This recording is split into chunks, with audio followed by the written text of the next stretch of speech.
Hello everyone, and welcome to an unscripted video about the Sonic Robo Blast 2 OLDC. If you don't know what the OLDC is, it is essentially the official level design contest, a biannually event that Sonic Team Junior hosts every year, where some of the biggest names in the modding scene kind of come together to create unofficial levels, which can then be put into later versions of the true game. Some of the biggest names on the scene, people like Inazuma, Dylan Dude, Cobalt BW all appear there, and they essentially make levels. It's really not that complicated. I only covered two though from this thing because it essentially crashed and burned. I was getting no views on the video, so I kind of just gave up and moved on to bigger and better things. But I figured I would do like a mini kind of side segment to with these two levels to kind of bridge the gap in between this last ranking episode and the next ranking episode. The two I covered were Fort Sunset Zone by Dylan Dude and Mercury Mine Zone. I'm going to be honest, I didn't know who made it.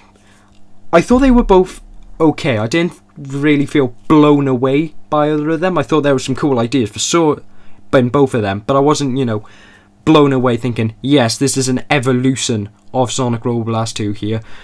So we're going to start with Fort Sunset Zone. It's created by Dylan Dude, as I've already mentioned, and I am pretty sure that it is part of his total game overhaul, like a finished level from his total game overhaul of Sonic Robo Blast 2 that he kind of released to the public in this event. It uses a completely different art style to the standard SRB2 experience, all his own sprite and stuff. And it is unique in the idea that it is a collectathon rather than a platforming level. So you need to collect 500 coins. You've got a bunch of little silver coins which are worth 10. 1 point, and a bunch of bigger ones which are worth 10. You'd get 500 things. It's a cool idea. I haven't seen any other levels that are anything other than just a platforming idea. Probably the closest would be the Angel Island tour by Roger van der Weed, if you were on the YouTube community. And that's cool, but I feel that it doesn't live up to the potential it has. For one, it is tiny. It is, if you imagine the start of Greenflower Mountain Act 1 to the area with the lake and the bridges, it's probably that large in a kind of square shape. It is tiny, and you are going to be able to run across it in maybe 5 seconds. And there really isn't much there. It gets very repetitive very quickly because because it's so small, there's only so many places you can put coins, so it's not like some unique idea. It's just a bunch of lines of coins and stuff, and it's incredibly easy. I think there's a couple of Dylan Dude's own unique enemies there, which are kind of scribbled. I think that's what they're called. And they're cool, but they're completely harmless. I wasn't damaged once during the entire thing, so it's pretty quick and very repetitive when in the later things. It's so you kind of die down from the coolness of, wow, this is a collectathon level. I didn't realise this was possible in the Doom engine. I've said that a lot in my rankings, but it is true. There's a lot here that I didn't realise you could do in the Doom engine on Sonic Robo Blast 2 modding scene.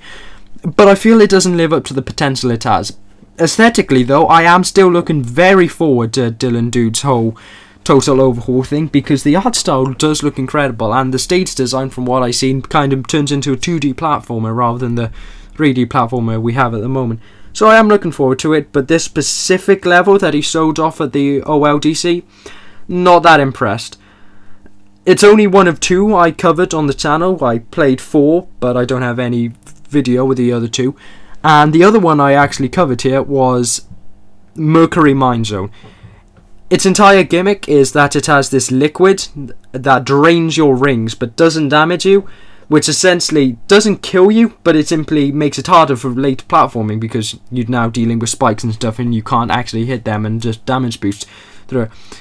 And while that does sound cool, and I think it could be incorporated into a level, I don't think it's that particularly interesting in this specific one, for the simple reason that it is a fairly easy level. There isn't much danger to having all of your rings drained, because it doesn't actually kill you if you're still in there when you reach 0 rings. There are other problems with it. It's a very linear level if you're above the water, but if you go into the actual, I'm assuming it's mercury, but it's essentially a silvery water, they never really show what it is. it's extremely confusing on how to get out because there is no kind of signposts or obvious springs, and obviously your render distance gets a lot lower in water, so it can be quite difficult to get out of there. Plus, compared to Fort Sunset Zone, which has a very unique identity from all of the unique sprites and all of that, it's not very interesting. Like, you got this underground mine thing with all of the mercury and stuff in there, and that's kind of cool, but then you go out and it's this robotic kind of techno hill style level, and it's not that unique beyond the mercury. Like, layout wise, it's a fairly standard level, but you, rather than just instant death pits or water or the techno hill goo or whatever, that's just mercury, which doesn't actually kill you. So overall, I feel that it, again, quite like Fort Sunset Zone, kind of squanders the opportunity that the actual level has with the mercury and all of that. It also, again, I'm probably repeating myself here, but layout wise it isn't that interesting. It's pretty standard. There are a couple of cases where, like, you have a ramp that leads into springs, but going onto the springs rather than jumping over them will kill you because they'll launch you into a wall or something like that, and that's never nice. It was never nice to have something that would send you backwards in the classic games, and it's not nice when it's in 3D. Admittedly, I did play all of these with Sonic and Tails, and so I haven't really checked out any probable unique routes with it. Fort Sunset Zone is so small that there's definitely none with that. But I could see Mercury Mine Zone probably having like Knuckles and Amy and Metal Sonic routes somewhere that I didn't get to check out. But overall, I feel that it should still be interesting from whatever character you're using. But with Sonic and Tails, it was kind of just a very standard experience. The Mercury really doesn't affect you that much. It's just kind of annoying rather than a unique level gimmick.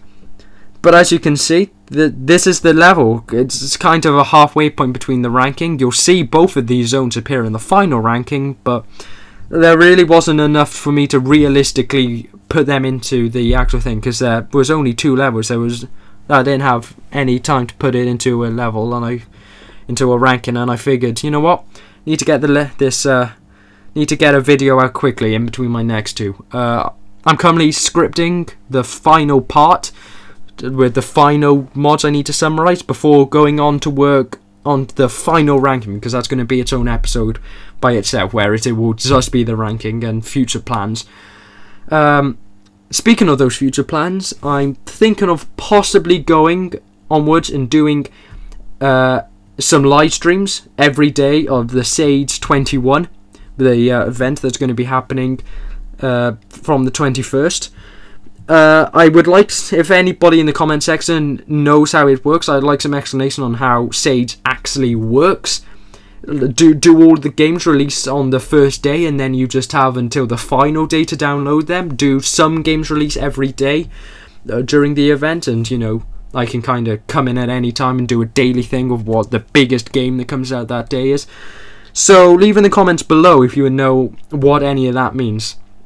I don't often say this because I find it kind of annoying to hear this at the end of an episode, you know, like and subscribe, because, well, if they like the content, then surely they would like and subscribe anyway. But overall, I have been seeing some really good growth since I've started these commentary episodes, and I like to see that continue. It's a nice feeling. But anyway, see you probably in a few days' time. Ciao.